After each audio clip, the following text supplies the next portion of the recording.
एक गांव में एक किसान रहता था। उसने अपने खेत में फसल की बुवाई कर दी। उसी खेत में एक चिड़िया आकर अपना घोंसला बना दिया। कुछ दिन बाद उस चिड़िया ने घोंसले में अंडे दिए। अंडे देने की कुछ दिन बाद उन अंडों से बच्चे निकल गए। धीरे धीरे उस किसान की फसल भी तैयार हो गई। अब फसल की कटाई का समय आ गया था।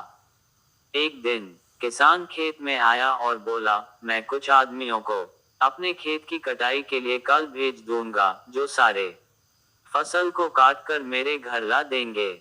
इस बात को सुनकर चिड़िया के बच्चे परेशान हो गए। मगर चिड़िया ने अपने बच्चों से कहा, मत डरो बच्चों, कल ये फसल नहीं कटेगी। अगले दिन चिड़िया की बात सही हुई।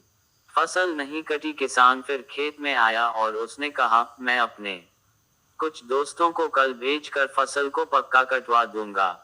अब किसान की बातें सुनकर चिड़िया के बच्चे फिर डर गए और चिड़िया से बोले, अब हमें खेत छोड़कर जाना पड़ेगा। चिड़िया ने बोला, कोई बात नहीं, कल भी हमें खेत छोड़कर नहीं जाना पड़ेगा।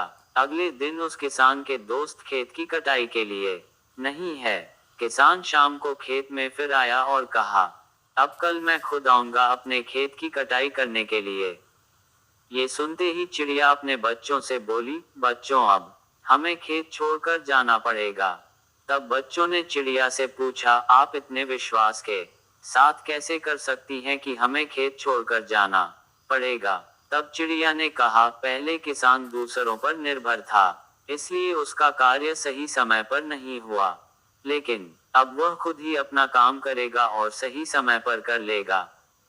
इस तरह से उसी रात चिड़िया और उसके बच्चे उस खेत को छोड़कर चले गए।